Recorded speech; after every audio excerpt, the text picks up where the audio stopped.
अगर हमें कुछ मिल गया तो समझ लो ये हमारे भगवान की ही कृपा है। और अगर हम किसी को कुछ दे रहे हैं ना, तो उसमें भी हमारे भगवान की ही कृपा है। ना हम देने वाले हैं, ना हम लेने वाले हैं। देने वाला भी तो मेरा राम ही है महाराज।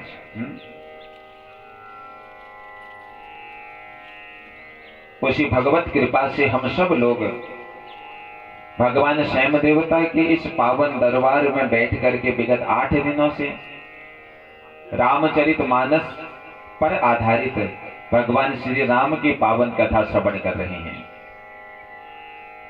अष्टम दिवस में प्रवेश होते हैं पूर्व में भगवान स्वयं देवता को नमन करता हूं। भगवान श्री राम जी के श्री चरणों को नमन करते हुए, व्यासपीठ को नमन करते हुए, अपनी आराध्य पराशक्ति मां जगदम्बा को मैं नमन करता हूं। सदगुरुदेव महाराज के चरणों का ध्यान करते हुए, गुरु चरणों में नमन करते हुए, प्रातः काल से ही वैदिक मंत्रों से, पौराणिक मंत्रों से हमारे क्षेत्र को निर्मल कर रहे, पवित्र कर रहे ऐसे आचार्य ब्राह्मणों के श्री कंठ में जो मेरी मां जगदम्बा विराजित है, उस जगदम्बा को मैं नमन करता हूं। मां शारदा के इन उपासकों के कंठ में जो मेरी माता सरस्वती विराजित है, उस मां शारदा को मैं नमन करता हूं।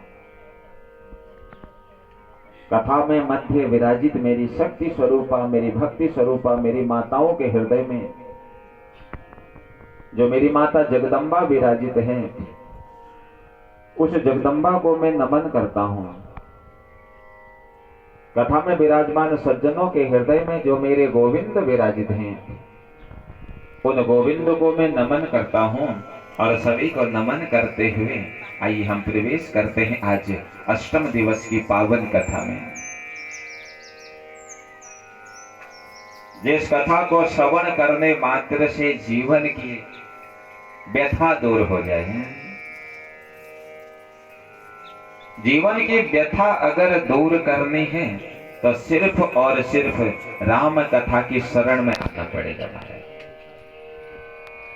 जिसे सुमिर कर मिट जाती है जन्म जन्म की व्यथा। ओ जय जय राम कथा, ओ जय जय राम कथा, ओ जय जय राम कथा, ओ जय जय राम कथा।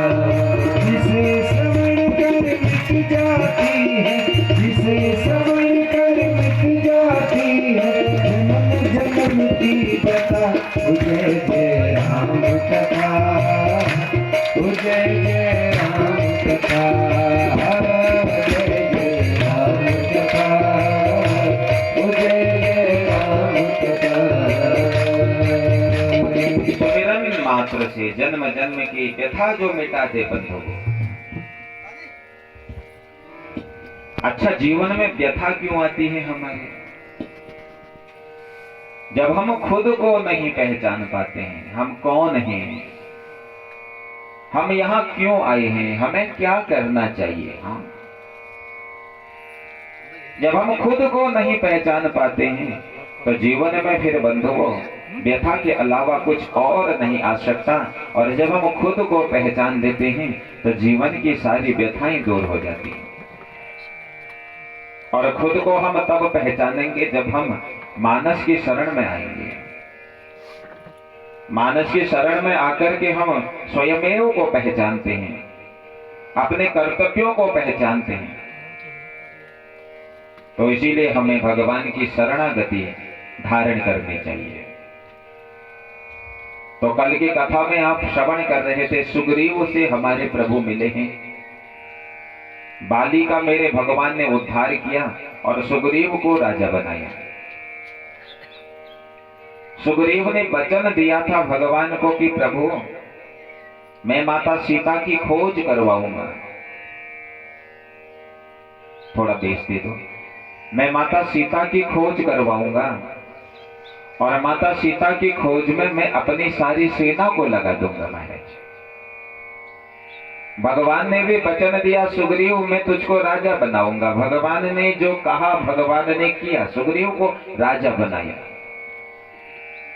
लेकिन सुग्रीव ने भगवान को जो वचन दिया है, वो वचन को सुग्रीव भूल गया है। कल की कथा में आप सब श्रवण कर रहे थे।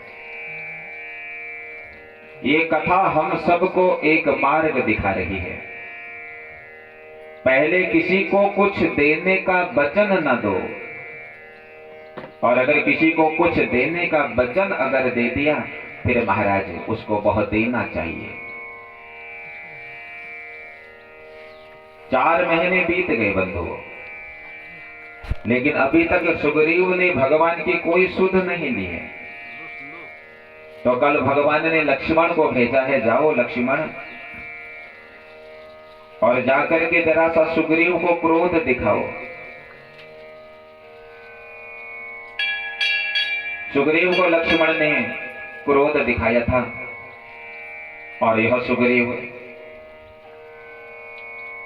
भगवान के चरणों में आया था। नाथ विषय